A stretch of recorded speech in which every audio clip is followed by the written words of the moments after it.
Aos 11 anos veio para o continente prosseguir os seus estudos e aos 18 publicou o seu primeiro conto no jornal vespertino Diário Popular, entretanto desaparecido. Durante a Guerra Colonial foi furriel enfermeiro em Angola. Em 81 licenciou-se em Filologia Românica. João de Melo iniciou a sua atividade literária em 75 com o livro Histórias da Resistência. Daí para cá publicou mais de 20 livros de ensaio, antologia, poesia, romance e contos, e a sua obra está traduzida em cerca de uma dezena de países.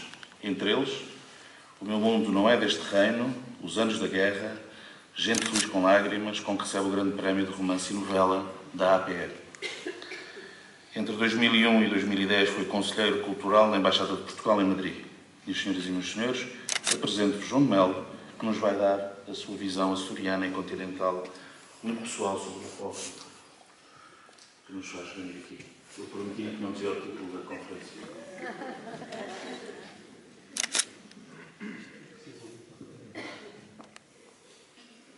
Bem, muito obrigado, boa noite. Muito obrigado, Luís Diamantino, pelo convite de Manuel Ribeiro também, toda a equipa. Estou aqui muito contente, muito feliz. Evidentemente que trouxe o meu ego comigo. Não se vê ainda. Apesar de dizerem que o ego é o maior órgão do corpo humano, ele é de tal maneira inefável que é preciso apanhá-lo no ar. E vamos nisto. Eu trouxe o meu improviso escrito de casa para não me desviar, e há bocado, numa conversa de esquina, houve alguém que perguntou: vais falar sobre a guerra colonial? Eu disse: não! Mas vou passar por aí. Vou então um texto que deu o título de Autoelogio da Loucura. E há uma epígrafe. Se eu quisesse, enlouquecia. Sei uma quantidade enorme de histórias terríveis. Vi muita coisa. Contaram-me coisas extraordinárias. Eu próprio... Enfim, às vezes já não sei como arrumar tudo isto. Herberto Helder, Os Passos em Volta. Começo. Eles deram-me uma hora, um dia e uma frase. Da escrita em ruínas transpiram as intermitências da vida. Ponto. Foram muito simpáticos, pensei eu. Alguém lhes deve ter dito que estive durante 27 meses num dos epicentros da guerra colonial de Angola e sobre ela escrevi um livro chamado Autópsia de um Mar de Ruínas. Ou quem sabe se a ideia lhes surgiu ao acaso de outro título qualquer, dada a sua retórica, ou se a foram buscar a um Google desses que por aí abundam e que nem sempre são de agentes fiáveis. O caso é que eu estive numa guerra que nunca existiu. Quer dizer, uma coisa escondida lá no meio do mato, só nossa, a enrolar e a desembrulhar-se junto à fronteira de um país que então se chamava República do Zaire. Ninguém em Portugal era obrigado a dar o nome verdadeiro às coisas. As casas portuguesas recebiam de volta heróis cabisbaixos, alguns estropiados, outros amortalhados numa caixa de pinho, e cuja morte era magnificamente chorada pelas mulheres. Acontecia, por acaso, serem filhos, maridos, irmãos ou noivos delas. Atrevo-me a pensar que todas as mulheres foram à guerra e estiveram connosco em África. Só que ninguém em Portugal podia dizer guerra, e muito menos colonial, mas sim missões de soberania em defesa da pátria. Nada feito. Quer dizer, os quartéis do mato eram bombardeados às 3 da manhã e nós acordávamos entre a vida e a morte. Minas e emboscadas sucediam-se na picada e nos trios perdidos do mato, a um ritmo que eu diria pendular. Rapazes da minha idade morriam de tudo e mais alguma coisa.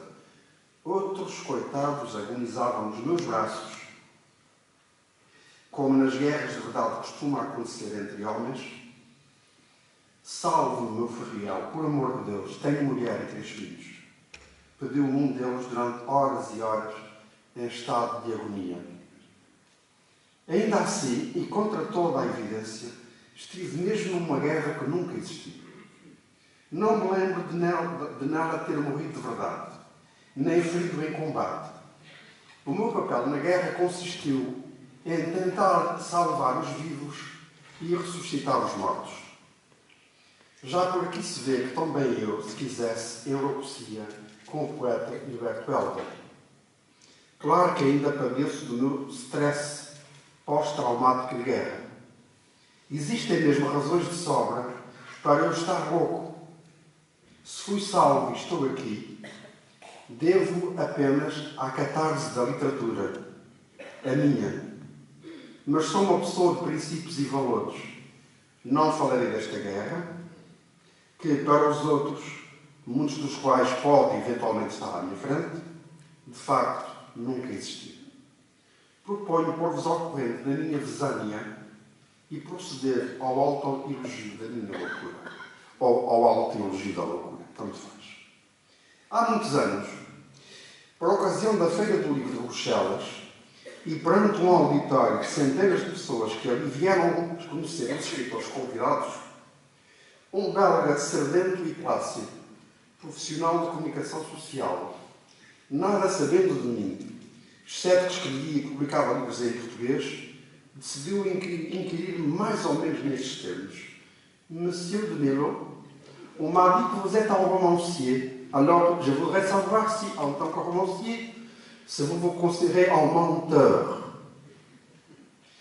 Surpreendido pela lubriosa frontalidade da pergunta, reagi de pronto com uma veemência de pessoa ofendida e indignada, como se tivesse de responder a um dito vergonhoso e a uma provocação.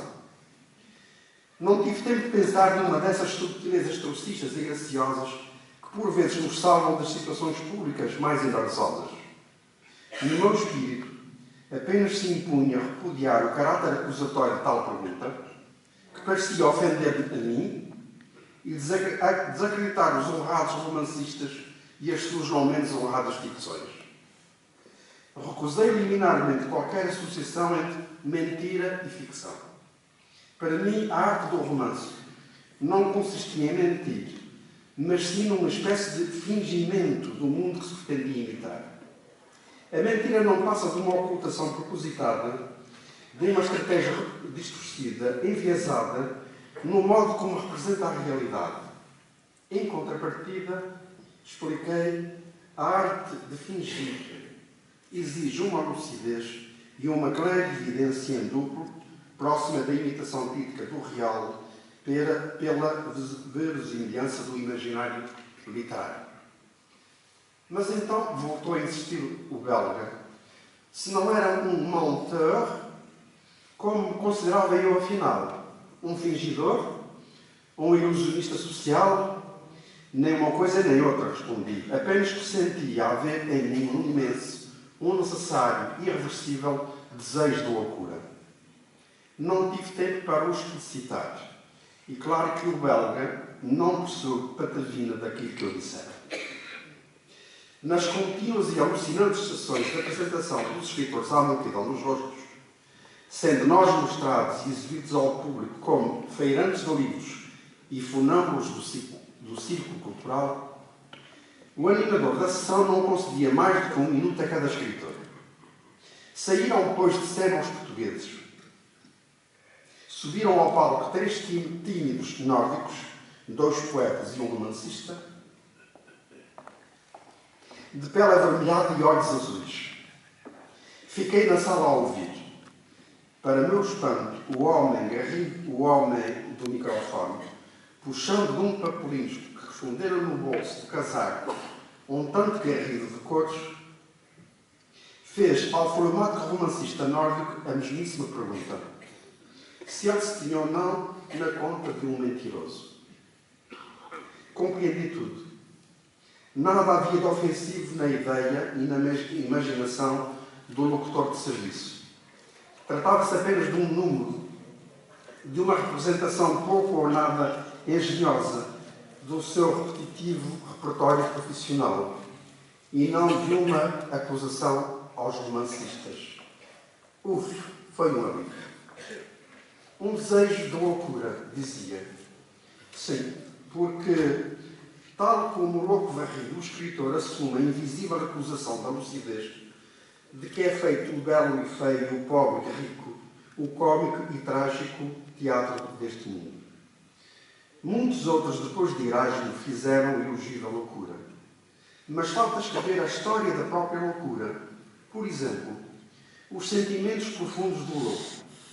Não sei se ele lida com a capacidade de sentir ou se tudo não passa de algo parecido com o instinto sentimental da fatalidade, que lhe permite estar simultaneamente dentro e fora de todo o entendimento, no centro e na periferia da realidade, na inocência e na cumplicidade de tudo e mais alguma coisa.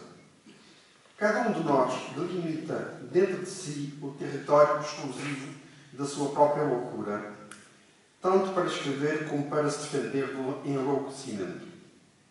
É pela sensibilidade, pela observação entranhável, pelo jogo do fingimento e pela metamorfose do real, em ficção plausível, que se arma o compromisso do romance com a vida própria ou alheia.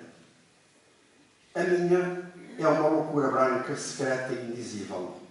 Ninguém a nomeia. Pouco ou nada conheço dela, mas creio que reside entre a evidência e a bruma dos sentidos. Não a sinto, não a ouço, não a vejo ao redor. Será talvez uma questão de fé muito pessoal, um alter ego traduzido em figuras, sombras, heteronímias, esquizofrenias ficcionais e outras iguarias literárias igualmente tributáveis, que, à falta de melhor, vamos designando por personagens. Limite-me a crer na sua revelação silenciosa dentro de mim. Presinto-a à flor da pele, através dos poros. Loucurazinha por mim segregada, como se fosse a única morada. Quando saio dela, desta casa de loucura, sou o narrador dos seus segredos. Quando entro, é como se hibernasse, à espera da sua voz interior, ou seja, da iluminação da minha loucura. Não posso separar-me dela, tal como nunca me separo da minha honra, do nome que me deram, da minha própria sombra, ao sol da vida, narrada e vivida, quase sempre por escrito. Um dia, dei comigo aos portões do manicômio dos escritores, em Lisboa, e fiquei a espreitar os loucos através das grades de ferro que dão para o exterior. Eram homens curvos, de olhos irados, que passeavam no pátio de cá para lá, sem nunca se tocarem. Falavam para dentro. Impossível ouvir o que diziam. E eu a ver toda uma literatura passar à minha frente, não escrita, mas andada no desconchado dos seus pecinhos hesitantes. Até que um dos homens, aproximando-se da cerca, pôs nos meus os tais olhos irados e apontou-me um dedo ameaçador. Eu cá combati ao lado das tropas do imperador Napoleão, disse-me ele. E eu pensei, ora bem, aqui está uma situação que se resolve com uma boa dose de realismo mágico. Logo outro louco, encorajado pelo primeiro, veio até mim. Levou 2 dedos à boca, pediu-me um cigarro e eu disse-lhe que não fumava. E ele, numa fúria medonha, bradou: você recusa-me um cigarro porque não passa de um operário das obras. Fosse eu um doutor ou um patrão de operários a dizer que precisava de fumar e ia logo a correr comprar um maço de tabaco, não passa de um lacaio da burguesia. E eu, pobre de mim, baixando os ombros, pensou para com os seus botões: este parece saída de uma página neorrealista, do tão conhecido realismo socialista. Veio um terceiro louco, muito bem posto, de óculos bifocais, todo ele existencialista, e disse: o senhor não é quem é, e sim quem pensa ser, tal como eu penso ser ou não ser, conforme me apeteça. e, zangado comigo, foi-se dali embora com todo o seu existencialismo. Chega-se então um escritorzinho doce e sincero, de olhos mais ou menos claros, calvo, de barba e bigode, dizendo chamar-se Afonso Cruz. E confundir a insistência de Deus com a ficção de Kafka. E citou: Sadrik afirma ser a prisão de ventre a causa de todos os crimes violentos. Pensei estar perante um surrealista ainda mais ortodoxo do que o Cesarini do Boa Memória. E vieram até mim um quarto, um quinto, um sexto, um sétimo escritor, todos eles loucos e de olhos irados, a destilar ódios pós-modernistas, realismos urbanos, imaginários rurais, romantismos, barrocos com algum classicismo renascentista à mistura.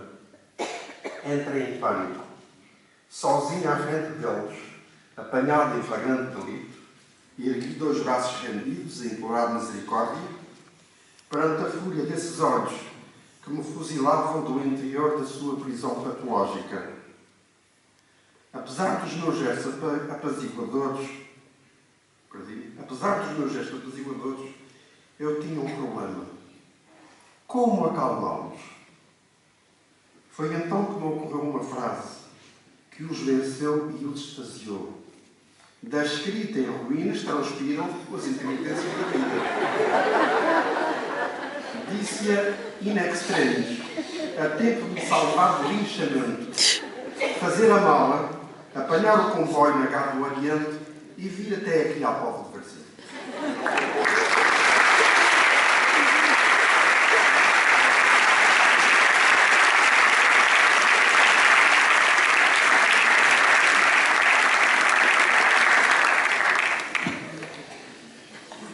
Está a correr bem.